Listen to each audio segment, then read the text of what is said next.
Germany's relationship to the EU has been almost unilaterally praised by the country's political elite.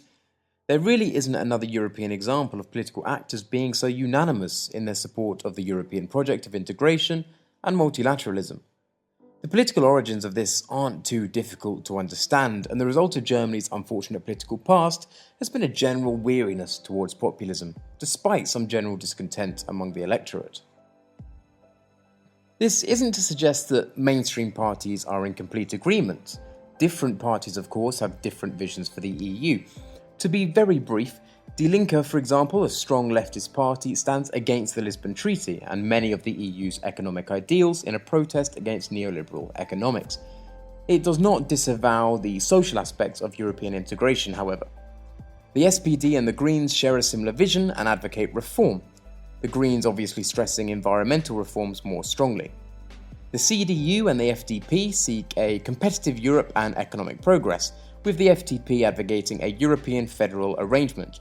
The point is, no mainstream parties with representation in the Bundestag are Eurosceptic. Certainly not in a UKIP-esque sense of the word anyway. All agree with the EU, at least in principle. Throughout the 1990s, when radical and populist parties were flourishing throughout Europe, gaining representation in government and, in some cases, forming governing coalitions, there were no such equivalents in Germany. There's the backward-thinking extreme-right National Democratic Party and the German People's Union as well that merged in 2011, but neither have ever managed to scrape past the 5% federal election threshold to enter the Bundestag. At one point, the Republicans got one seat in the European Parliament, and in 2014 the NPD did as well, but honestly, that's about it. To be blunt, these parties were, and are, utterly irrelevant, except on the lowest levels of government. A unilateral cordon sanitaire enforced by other parties and repeated attempts to outlaw them have ensured that they never have, and probably never will, gain any sense of legitimacy. These extremist and in many cases neo-Nazi parties became strongly associated with total rejectionist anti-EU sentiments and had no input in the political process. They have largely served to pigeonhole the issue, but I'll come back to that later. The point is that throughout the history of Germany and the EU, there really haven't been any strong anti-EU voices with representation and resonance with the German public. This is strange because public opinion data has shown increasing anti-EU sentiment among the electorate from the Maastricht Treaty and the later adoption of the euro onwards. According to Eurobarometer data in 1990, 73% of Germans saw membership of the European community as being a good thing. This had declined to just barely over 40% come 2000. Upon the introduction of the euro currency, the German population had the second lowest approval rating of the decision, trailing just behind the Finns. This very brief purvey of public opinion shows a substantial disconnect between the population and the elite, so it is quite anomalous that Germany hitherto has experienced little in the way of populist political contestation. But now things have changed. Alternative for Deutschland is all over the media right now. A party with only 3 years' experience seems to be shaking the foundations of German society. Since the Green Party in the 80s, no new party in German politics has made such a splash, but who are they? We have two visions, one of which is the original, liberal and decidedly moderate Eurosceptic manifestation fronted by Luch, and the other is the newer, more radical populist party headed by Frauke Petry. In 2012, 3 former CDU party members formed the Far Alternative: Konrad Adam, Alexander Gorland and Bernhard Luch, an economics professor. In fact, many were economics professors who were initial signatories of the new party. They produced an initial and brief manifesto that supported the reintroduction of national currencies and rejected any further loss of German sovereignty without support via a referendum. In 2013, the group transformed into the Alternative for Deutschland and held its first congress where the aim of scrapping the euro became approved as the party's chief message. Maybe of note here, the MPD protested outside the Congress Hall, concerned over the AfD splitting the Eurosceptic vote. In the same year, the party competed in the federal elections and just missed the 5% mark required for entry into the Bundestag with 4.7%. This may not seem like much, but no newly created party since the Greens in 1987 has managed to break this barrier of entry. Important to note also, German grants party state funding, and this electoral result made them eligible. It is estimated that the party receives upwards of €1 million per year. Despite this success, cracks were beginning to show, and questions over exactly what the party were began to grow prominent. With the European elections looming in May of 2014, questions arose as to who the party should align themselves with in the European Parliament. Interesting questions, for the AfD, made up of various competing liberal, Christian and right-wing factions, didn't seem to know exactly who they were themselves. Then leader Bernd Lucke advocated joining the European Conservatives and Reformist Group, or the ECR, aligning themselves with the Conservative Party of Britain. Many of the younger members, slightly edgier in approach, favoured the EFD, Europe of Freedom and Democracy, keeping company like Nigel Farage of UKIP. In any case, the party garnered over 7% of the vote and got 7 seats in the EU Parliament. In the end, they aligned with the ECR, although this was to change later. Then came the land elections, or the state elections, where the AfD gained 10% of the vote in Saxony, 10% in Thuringia, and 12% in Brandenburg. In a little over a year, the AfD could call itself Germany's 4th largest party. At this point, one would have been remiss to label the party populist, as it went through pains to disassociate itself from a more nationalistic or conservative bent. This was, however, to the chagrin of competing nationalist factions, largely to the east of the country.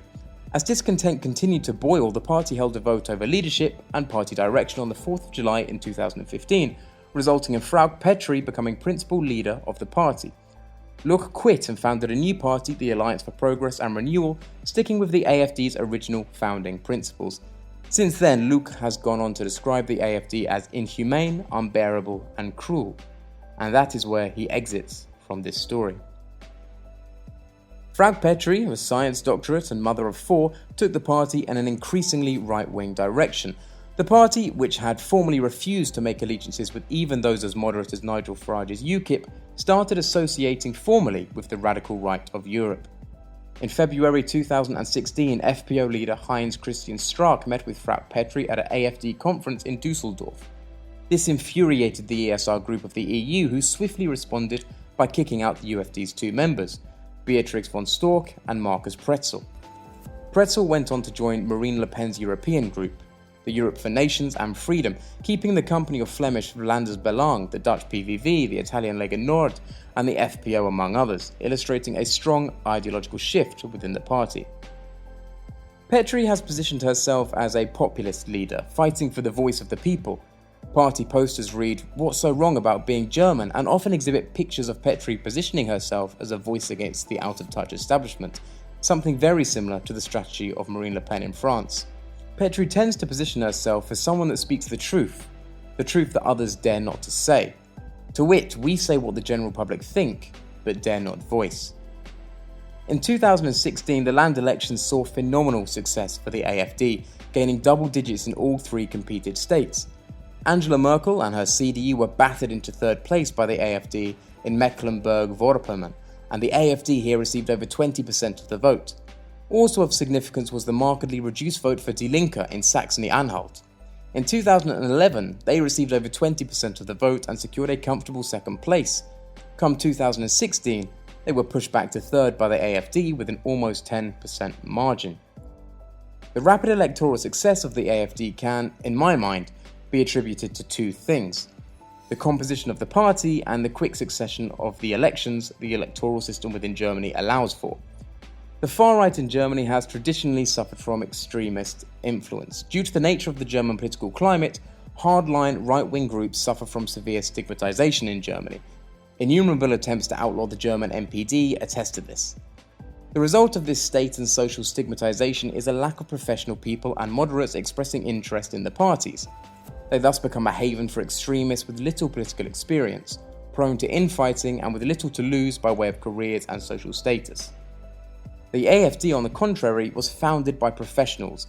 Over 1/3 of the founding signatories were professors. The party from the get-go had respectability and was quick to distance itself from extremist elements, allowing for a rightward drift without loss of public credibility. As for the electoral system, after the federal elections in 2013, the party quickly had an EU election to contest to avoid stagnation. Then state or land elections littered the political landscape, with different states having their elections at different yearly intervals. This means that in Germany, political parties are permanently active, giving the AfD ample opportunity to raise their profile and spread their message. It's not so much the message with the AfD, it's more about how it's presented and the circumstances in which they can present them. Pegida will be getting their own video in the future, but their position in relation to the AfD is interesting. Pegida, basically a street protest movement, very capable of mass mobilization, fielded an independent candidate for the mayoral position of Dresden in 2015. Pegida's candidate got almost double that of the AfD in votes, and thus could potentially pose a threat to the AfD electorally. Their opinions on issues of immigration and Islam overlap considerably, and a poll conducted by The Economist found that 9 out of 10 Pegida supporters would vote for the AfD. At the 2016 Party Congress in May, the AfD adopted an explicitly anti-Islam platform, advocating for the banning of the burqa and minarets, in many ways mirroring the position of Pegida. The founder of Pegida, Lutz Bachmann, founded the Liberal Direct Democratic People's Party in June 2016. Now, how this will influence the electoral success of the AfD in the future remains to be seen, but I predict that many in Pegida will join the more experienced and respectable political machine of the AfD. The AfD continue to send waves through the German media and electorate. Provided the party steer clear from extremism that has proven so debilitating to the German right in the past, the party seems a force on the rise. For the first time ever, the German people have a party that represents their grievances with Europe and the consequences of migration. How things develop will be interesting indeed, as come next year, in the federal elections, current polling does suggest that the party will enter the Bundestag, breaking the 5% threshold. This will be the first German Eurosceptic party to achieve such a feat. I anticipate with bated breath.